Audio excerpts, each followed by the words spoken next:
Next breaking, আপনারা জানেন আহমেদাবাদে বিমান ক্র্যাশের কথা। এবার আরো একটা গুরুত্বপূর্ণ ব্রেকিং, ফের সেই বোয়িং 787 বিমানেই যান্ত্রিক ত্রুটি। যে এয়ার ইন্ডিয়ার বিমানটি ভেঙে পড়েছিল সেটিও ছিল বোয়িং 787 অ্যান্ড 8 ড্রিমলাইনারের বিমান। ঠিক একই বিমানে ফের যান্ত্রিক ত্রুটি।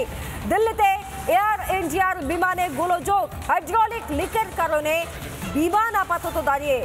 AI-143 বিমানে হাইড্রোলিক লিক, এমন একটি লিক যে বিষয় বোয়িং কোম্পানিতে যে সমস্ত কর্মচারীরা ইঞ্জিনিয়াররা ছিলেন তাদের অনেকেই সরব হয়েছিলেন, বলেছিলেন এই ধরনের সমস্যা বোয়িং এর বিমানগুলিতে আসতে পারে যা বিপজ্জনক হতে পারে। বর্তমানে সেই ছবিটাই দেখতে পাওয়া যাচ্ছে। এবার বোয়িং 787 আরও একটি বিমানে যান্ত্রিক ত্রুটি, এয়ার ইন্ডিয়া 143 বিমানে যান্ত্রিক ত্রুটি, হাইড্রোলিক লিকের কারণে আপাতত দাঁড়িয়ে বিমান।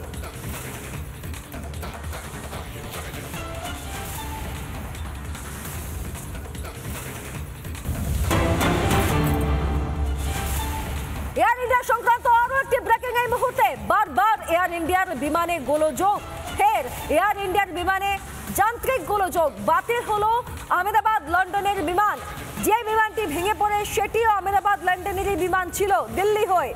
এবারও ফের একবার আহমেদাবাদ লন্ডন বিমান বাতিল হলো। বাতিল হওয়ার কারণ কি?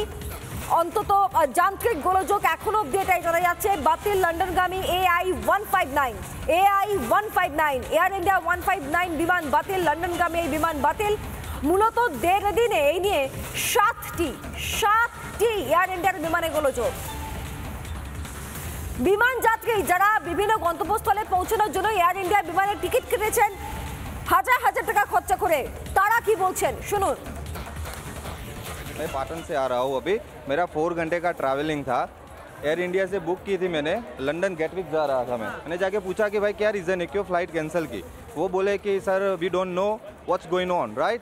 मैंने कहा भाई ये क्या बात हुई, व्हाट्स गोइंग ऑन मतलब you are crew member, right. तुम्हारे पास कुछ ऐसा रीज़न होना चाहिए कि इसकी वजह से फ़्लाइट कैंसिल हुई है। अगर फ़्लाइट मेंटेनेंस में भी गई है तो भी बताओ। तो उनके पास कुछ जवाब नहीं है, कोई आंसर नहीं है उनके पास, राइट। वो अभी रिफ़ंड का पूछा, बोल रहे हैं रिफ़ंड अभी हम कुछ बता नहीं सकते। रिफ़ंड कैसे, मैंने कहा कैसे मिलेगा, बोले कि आप ऑनलाइन जाओ। ऑनलाइन कहाँ जाओ? और सुबह में निकले थे बखरा बारिश में, यहाँ पहला मैसेज आया हमारे में कि आपका प्लेन लेट है, 3 बजे उपड़ेगा। 1 बजे के बसे 3 बजे जाएगा। चेकिंग चालू हुआ, फिर बोलता है कि कैंसिल हुआ। इंक्वायरी के लिए हमने पूछा, हमको कुछ मालूम नहीं है यहाँ क्या करने का। इंक्वायरी का पूछा कहाँ जाने का, तो क्या 1 नंबर पर जाओ आप।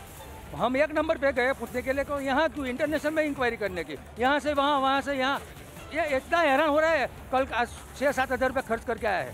1 बजे की थी, अब 3 बजे बता रहा है। अब 3 बजे तो कोई मैसेज नहीं आया, पर वो अंदर से बोलता है कि रद्द किए है क्या।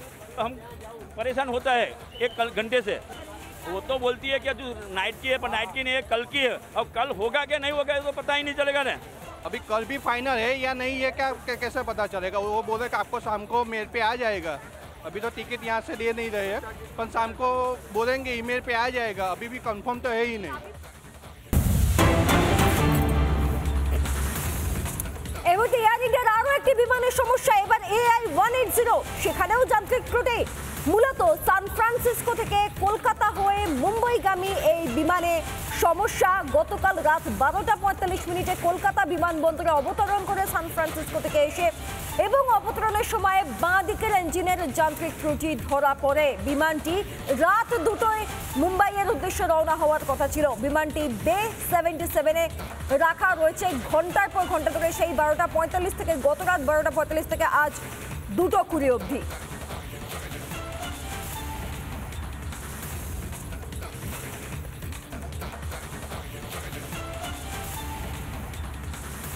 নানা ধরনের কন্টেন্ট দেখার জন্য লাইক করুন, শেয়ার করুন আমাদের ফেসবুক পেজ, সাবস্ক্রাইব করুন আমাদের ইউটিউব চ্যানেল। পাশাপাশি অন্যান্য ব্রেকিং নিউজের জন্য অবশ্যই চোখ রাখুন রিপাবলিক বাংলায়।